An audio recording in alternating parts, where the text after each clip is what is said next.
बोले भगवान सत्यनारायण की जय। इस वीडियो में हम श्री सत्यनारायण भगवान की व्रत कथा को संपूर्ण सुनेंगे। शास्त्रों में बताया गया है कि सत्यनारायण व्रत कथा का पठन एवं श्रवण करने से व्यक्ति को 1000 यज्ञ करने के बराबर पुण्यफल की प्राप्ति होती है। सत्यनारायण भगवान व्रत कथा में भगवान विष्णु के सत्य स्वरूप के बारे में बताया गया है। इस व्रत का श्रवण करने से घर में सुख समृद्धि का वास होता है और भगवान विष्णु की कृपा सभी पर बनी रहती है। आइए अब शुरू करते हैं भगवान श्री सत्यनारायण की व्रत कथा का पहला अध्याय। एक समय की बात है, नैमिषारण्य तीर्थ में शौनकादि 88,000 ऋषियों ने श्री सूत जी से पूछा, हे प्रभु, इस कलयुग में वेद विद्या रहित मनुष्य को प्रभु भक्ति किस प्रकार मिल सकती है तथा उनका उद्धार कैसे होगा? हे मुनि श्रेष्ठ, कोई ऐसा तप बताइए जिससे थोड़े समय में ही पुण्य मिले और मन वांछित फल भी मिल जाए। इस प्रकार की कथा सुनने की हम इच्छा रखते हैं। सर्व शास्त्रों के ज्ञाता सूत जी बोले, हे वैष्णवों में पूज्य, आप सभी ने प्राणियों के हित की बात पूछी है, इसलिए मैं एक ऐसे श्रेष्ठ व्रत को आप लोगों को बताऊंगा जिसे नारद जी ने लक्ष्मी नारायण से पूछा था और भगवान विष्णु ने मुनि श्रेष्ठ नारद जी से कहा था। आप सब भी इसको ध्यान पूर्वक सुनिए। एक समय की बात है, योगीराज नारद जी दूसरों के हित की इच्छा लिए अनेकों लोकों में घूमते हुए मृत्यु लोक में आ पहुँचे। यहाँ उन्होंने अनेक योनियों में जन्मे प्राय सभी मनुष्य को अपने कर्मों द्वारा अनेकों दुखों से पीड़ित देखा। उनका दुख देख नारद जी सोचने लगे कि कैसा यत्न किया जाए जिसके करने से निश्चित रूप से मानव के दुखों का अंत हो जाए। इसी पर विचार करते हुए वह विष्णु लोक में गए। वहाँ नारद जी देवों के ईश नारायण जी की स्तुति करने लगे, जिनके हाथों में शंख, चक्र, गदा और पद्य थे, गले में वरमाला थी। स्तुति करते हुए नारद जी बोले, हे भगवान, आप अत्यंत शक्ति से संपन्न हैं, मन तथा वाणी भी आपको नहीं पा सकती।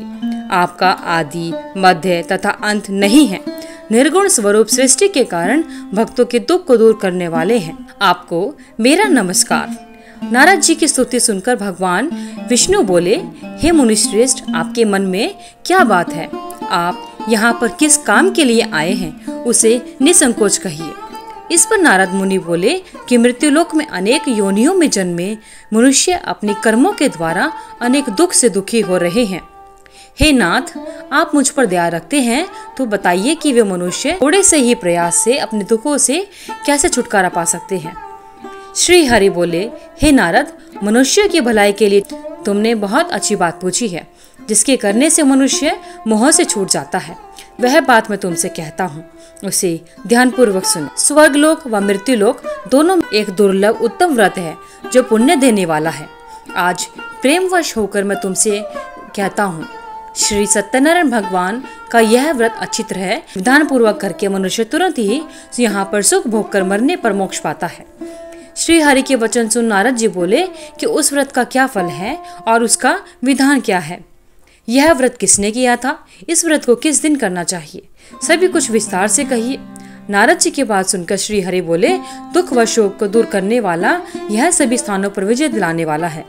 मानव को भक्ति व श्रद्धा के साथ शाम को श्री सत्यनारायण की पूजा धर्म परायण होकर ब्राह्मणों व बंधुओं के साथ करनी चाहिए। भक्ति भाव से ही नैवेद्य, केले का फल, घी, दूध और गेहूं का आटा सवाया ले। गेहूं के स्थान पर साटे का आटा, शक्कर, गुड़ लेकर व सभी भक्षण योग्य पदार्थों को मिलाकर भगवान श्री सत्यनारायण का भोग लगाएं। ब्राह्मणों सहित बंधु बांधवों को भी भोजन कराएं। उसके बाद स्वयं भोजन करना चाहिए। भजन कीर्तन के साथ भगवान की भक्ति में लीन हो जाएं। इस तरह से सत्यनारायण भगवान का यह व्रत करने पर मनुष्य की सभी इच्छाएं पूरी हो जाती हैं। इस कली काल अर्थात कलयुग में मृत्यु लोक में मोक्ष का यही एक सरल उपाय बताया गया है। श्री सत्यनारायण व्रत कथा का पहला अध्याय संपूर्ण होता है। बोले श्री सत्यनारायण भगवान की जय। आइए भक्तजनों, अब सुनते हैं सत्यनारायण भगवान की व्रत कथा का दूसरा अध्याय। श्री सूत जी बोले, हे ऋषियों, जिसने पहले समय में इस व्रत को किया था उसका इतिहास कहता हूँ, सभी ध्यान पूर्वक सुनो। सुंदर काशीपुरी नगरी में एक अत्यंत निर्धन ब्राह्मण रहा करता था। भूख प्यास से परेशान वह धरती पर घूमता रहता था। ब्राह्मणों से प्रेम करने वाले भगवान ने एक दिन ब्राह्मण का वेश धारण करके उसके पास जाकर पूछा, हे विप्र, नित्य दुखी होकर तुम यहाँ से वहाँ क्यों घूमते हो? गरीब ब्राह्मण बोला, मैं निर्धन ब्राह्मण हूँ, भिक्षा के लिए धरती पर घूमता हूँ। हे भगवान, यदि आप इसका कोई उपाय जानते हो तो बताइए। वृद्ध ब्राह्मण कहता है कि सत्यनारायण भगवान मनोवांछित फल देने वाले हैं, इसलिए तुम उनका पूजन करो। इसे करने से मनुष्य सभी दुखों से मुक्त हो जाता है। बूढ़ा ब्राह्मण बनकर आए सत्यनारायण भगवान उस निर्धन ब्राह्मण को व्रत का सारा विधान बताकर अंतर्ध्यान हो जाते हैं। ब्राह्मण मन ही मन सोचने लगा कि जिस व्रत को वृद्ध ब्राह्मण करने को कहकर गया है, मैं उसे जरूर करूंगा। यह निश्चय करने के बाद उसे रात में नींद नहीं आई। वह सवेरे उठकर सत्यनारायण भगवान के व्रत का निश्चय कर भिक्षा के लिए चला गया। उस दिन निर्धन ब्राह्मण को भिक्षा में बहुत सा धन मिला, जिससे उसने बंधु बांधवों के साथ मिलकर श्री सत्यनारायण भगवान का व्रत संपन्न किया। भगवान सत्यनारायण का व्रत संपन्न करने के बाद वह निर्धन ब्राह्मण सभी दुखों से छूट गया और अनेक प्रकार की संपत्तियों से युक्त हो गया। उसी समय से यह ब्राह्मण हर माह इस व्रत को करने लगा। इस तरह से सत्यनारायण भगवान के व्रत को जो मनुष्य करेगा वह सभी प्रकार के पापों से छूटकर मोक्ष को प्राप्त होगा। जो मनुष्य इस व्रत को करेगा वह भी सभी दुखों से मुक्त हो जाएगा। सूत जी बोले कि इस तरह से नारद जी से नारायण जी का कहा हुआ श्री सत्यनारायण व्रत को मैंने तुमसे कहा। विप्रो, मैं अब और क्या कहूँ? ऋषि बोले, हे मुनिवर, संसार में उस विप्र से सुनकर और किस किस ने इस व्रत को किया, हम सब इस बात को सुनना चाहते हैं। इसके लिए हमारे मन में श्रद्धा का भाव है। सूत जी बोले, हे मुनियों, जिसने इस व्रत को किया वे सब सुनो। एक समय वही विप्र धन व ऐश्वर्य के अनुसार अपने बंधु बांधवों के साथ इस व्रत को करने को तैयार हुआ। उसी समय एक लकड़ी बेचने वाला बूढ़ा आदमी आया और लकड़ियां बाहर रखकर अंदर ब्राह्मण के घर में चला गया। प्यास से दुखी वह लकड़हारा उनको व्रत करते देखकर विप्र को नमस्कार कर पूछने लगा कि आप यह क्या कर रहे हैं? तो उन्होंने बताया कि व्रत कर रहा हूँ तथा इसे करने से क्या फल मिलेगा, कृपया मुझे भी बताइए। ब्राह्मण ने कहा कि सब मनोकामनाओं को पूरा करने वाला यह सत्यनारायण भगवान का व्रत है। इनकी कृपा से ही मेरे घर में धन धान्य की वृद्धि हुई है। विप्र से सत्यनारायण व्रत के बारे में जानकर लकड़हारा बहुत प्रसन्न हुआ। चरणामृत लेकर वह प्रसाद खाने के बाद वह अपने घर गया। लकड़हारे ने अपने मन में संकल्प किया कि आज लकड़ी बेचने से जो धन मिलेगा उसी से श्री सत्यनारायण भगवान का उत्तम व्रत करूंगा। मन में इस विचार को लेकर बूढ़ा आदमी सिर पर लकड़ियां रखकर उस नगर में बेचने गया जहां पर धनी लोग रहा करते थे। उस नगर में उसे अपनी लकड़ियों का दाम पहले से 4 गुना अधिक मिला। बूढ़ा प्रसन्नता के साथ दाम लेकर केले, घी, दूध, दही और गेहूं का आटा ले सत्यनारायण भगवान के व्रत की अन्य सामग्रियां लेकर अपने घर गया। वहाँ उसने अपने बंधु बांधवों बोलो भगवान श्री सत्यनारायण की भगवान जय। का पूजन आइए भक्तजनों, आप सुनते हैं इस व्रत के श्री प्रभाव से वह बूढ़ा सत्यनारायण व्रत कथा लकड़हारा का धन तीसरा पुत्र से अध्याय। युक्त होकर संसार के समस्त सुख भोगकर अंतकाल में बैकुंठ धाम को चला गया। श्री सत्यनारायण व्रत कथा का दूसरा अध्याय संपूर्ण होता है।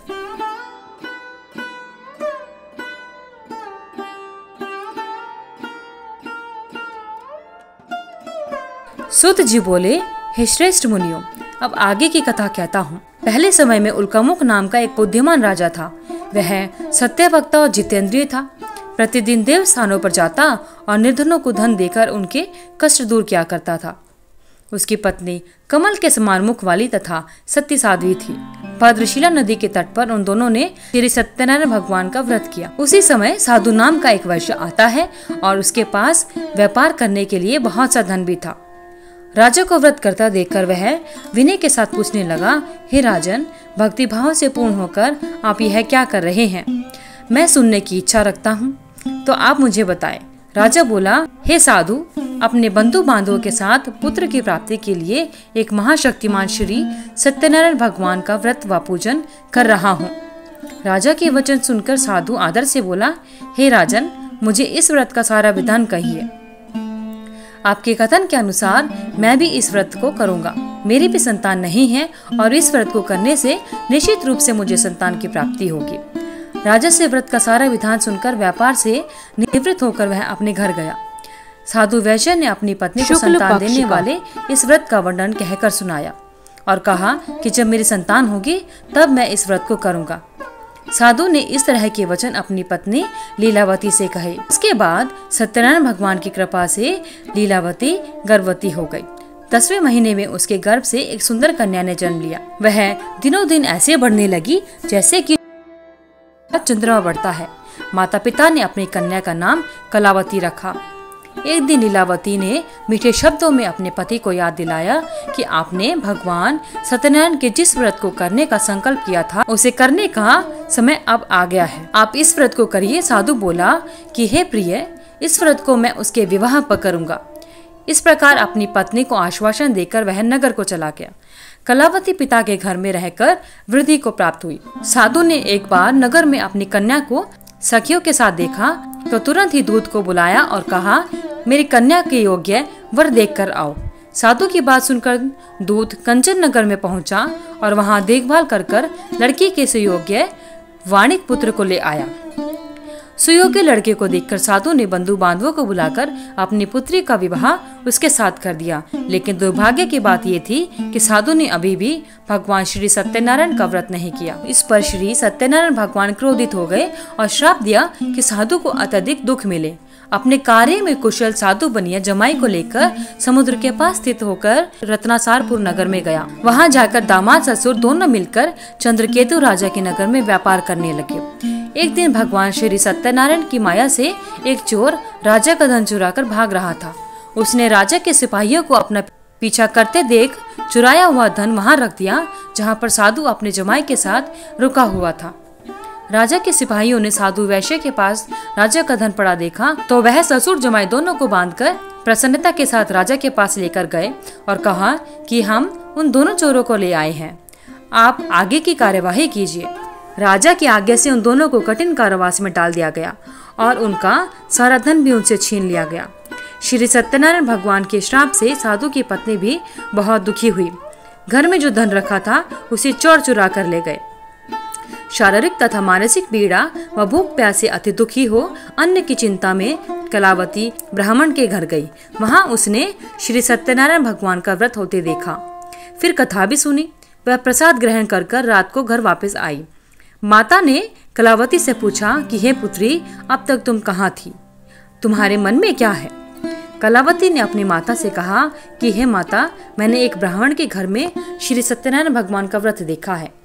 कन्या के वचन सुनकर लीलावती भगवान के पूजन की तैयारी करने लगी। लीलावती ने परिवार व बंधुओं सहित श्री सत्यनारायण भगवान का पूजन किया और उनसे वर मांगा कि मेरे पति तथा जमाई शीघ्र घर आ जाए। साथ ही यह भी प्रार्थना की कि हम सब का अपराध क्षमा करें। श्री सत्यनारायण भगवान इस व्रत से संतुष्ट हो गए और राजा चंद्रकेतु को सपने में दर्शन देकर कहा कि हे राजन, भाग्यवश ऐसा उन दोनों वैश्यों को छोड़ दो और तुमने उनका जो धन लिया है उसे भी वापस कर दो। अगर ऐसा नहीं किया तो मैं तुम्हारा धन व राज्य सभी को नष्ट कर दूंगा। राजा को यह सब कहकर वह अंतर्ध्यान हो गए। प्रातः काल सभा में राजा ने अपना सपना सुनाया। फिर बोले कि वणिक पुत्रों को कैद से मुक्त कर दो और सभा में लेकर आओ। दोनों ने आते ही राजा को प्रणाम किया। राजा मीठी वाणी में बोला कि हे महानुभावों, कठिन दुख तुम्हें प्राप्त हुआ है, लेकिन अब तुम्हें कोई भय नहीं है। ऐसा कहकर राजा ने उन दोनों को नए वस्त्र और आभूषण पहनाए और जितना धन उनका लिया था उससे दोगुना धन उनको वापस दे दिया और दोनों वैश्य अपने घर को चल दिए। श्री सत्यनारायण व्रत कथा का 3रा अध्याय संपूर्ण होता है। बोले श्री सत्यनारायण भगवान की जय।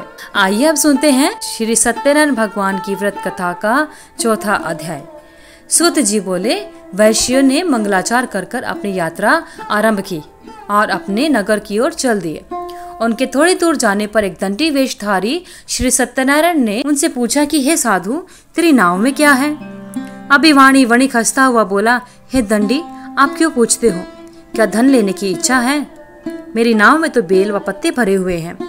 वैश्य के कठोर वचन सुनकर भगवान बोले, तुम्हारा वचन सत्य हो। दंडी ऐसे वचन कहकर वहां से दूर चले गए। कुछ दूर जाकर समुद्र के किनारे बैठ गए। दंडी के जाने के बाद साधु वैश्य ने नित्य क्रिया के पश्चात नाव को ऊंची उठते देखकर अचंभा माना और नाव में बेल पत्ते देखकर वह मूर्छित होकर जमीन पर गिर पड़ा। जैसे ही उसकी मूर्छा खुली वह अत्यंत शोक में डूब गया तथा उसका दामाद बोला कि आप शोक न मनाएं, यह दंडी का शाप है, इसलिए हमें उनकी शरण में जाना चाहिए, तभी हमारी सभी मनोकामनाएं पूरी होंगी। दामाद की बात सुनकर वह दंडी के पास पहुंचा और अत्यंत भक्ति भाव नमस्कार कर कर बोला, मैंने आपसे जो असत्य वचन कहे थे उसके लिए मुझे क्षमा कर दे। ऐसा कहकर महान शोकातुर होकर रोने लगा। तब दंडी भगवान बोले, हे वणिक पुत्र, मेरी आज्ञा से बार बार तुम्हें दुख प्राप्त हुआ है, तू मेरी पूजा से विमुख हुआ। साधु बोला, हे भगवान, आपकी माया से ब्रह्मा देवता भी आपके रूप को नहीं जानते, तब मैं अज्ञानी कैसे जान सकता। आप प्रसन्न होइए, अब मैं सामर्थ्य के अनुसार आपकी पूजा करूंगा, मेरी रक्षा करो और पहले के समान नौका में धन भर दो। साधु वैश्य के भक्ति पूर्वक वचन सुनकर भगवान प्रसन्न हो गए और उसकी इच्छा के अनुसार वरदान देकर अंतर्ध्यान हो गए। ससुर जमाई जब नाव पर आए तो नाव धन से भरी हुई थी। फिर वहीं अपने अन्य साथियों के साथ श्री सत्यनारायण भगवान का पूजन कर कर अपने नगर को चल दिए। जब नगर के नजदीक पहुंचे, दूत को घर पर खबर करने के लिए भेज दिया। दूत साधु की पत्नी को प्रणाम कर कर कहता है कि मालिक अपने दामाद के सहित नगर के निकट आ गए हैं। दूत की बात सुनकर साधु की पत्नी लीलावती ने बड़े हर्ष के साथ सत्यनारायण भगवान का पूजन कर कर अपनी पुत्री कलावती से कहा कि मैं अपने पति के दर्शन को चाहती हूँ, तू कार्य पूर्ण कर कर शीघ्र आ जा। माता के ऐसे वचन सुनकर कलावती जल्दी में प्रसाद छोड़कर अपने पति से मिलने चली गई। प्रसाद की अवज्ञा के कारण श्री सत्यनारायण भगवान रुष्ट हो गए और नाव सहित उसके पति को पानी में डुबो दिया। कलावती अपने पति को वहां ना पाकर रोती हुई जमीन पर गिर गई। नौका को डूबा हुआ देख व कन्या को रोता देखकर साधु दुखी होकर बोला कि हे प्रभु, मुझसे तथा मेरे परिवार से जो भूल हुई है उसे क्षमा करें। साधु के ऐसे वचन सुनकर श्री सत्यनारायण भगवान प्रसन्न हो गए और आकाशवाणी होती है कि हे साधु, तेरी कन्या मेरे प्रसाद को छोड़कर आई है, इसलिए उसका पति अदृश्य हो गया है। यदि वह घर जाकर प्रसाद खाकर वापस आती है तो इसका पति अवश्य मिल जाएगा।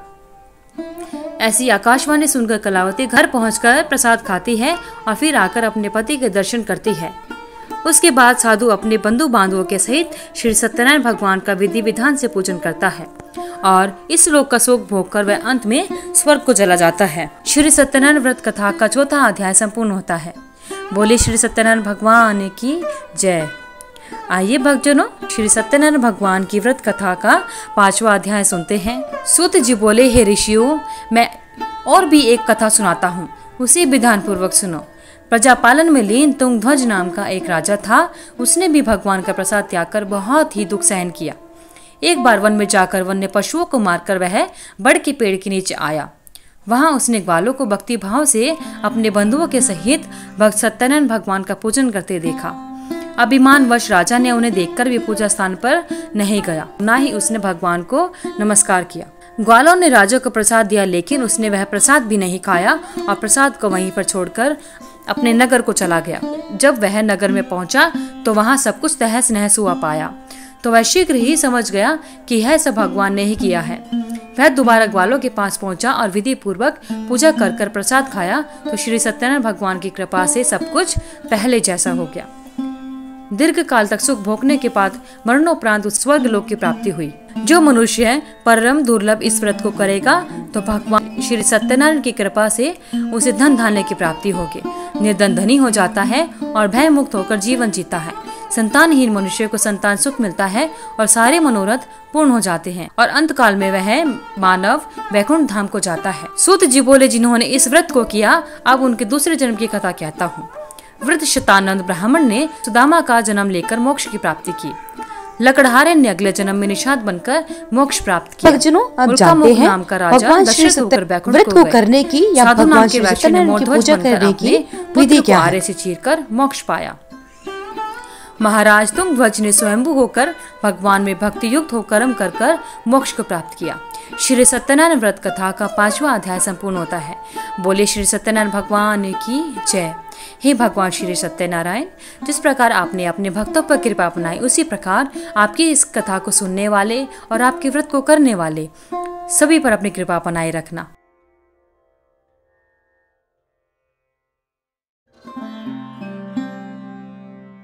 पूर्णिमा के दिन भक्त सुबह जल्दी उठकर पवित्र स्नान करना चाहिए। उसके बाद साफ स्वच्छ वस्त्र धारण कर अपने घर और मंदिर को साफ करे। भगवान सूर्य को अर्घ दे, उनके मंत्रों को जाप करे। एक लकड़ी की चौकी पर पीला कपड़ा बिछाएं और भगवान सत्यनारायण की प्रतिमा या तस्वीर को स्थापित करें। गंगाजल और पंचामृत से भगवान श्री सत्यनारायण का अभिषेक करें। हल्दी या चंदन का तिलक लगाएं। पीले फूलों की माला भगवान श्री सत्यनारायण को अर्पित करनी चाहिए।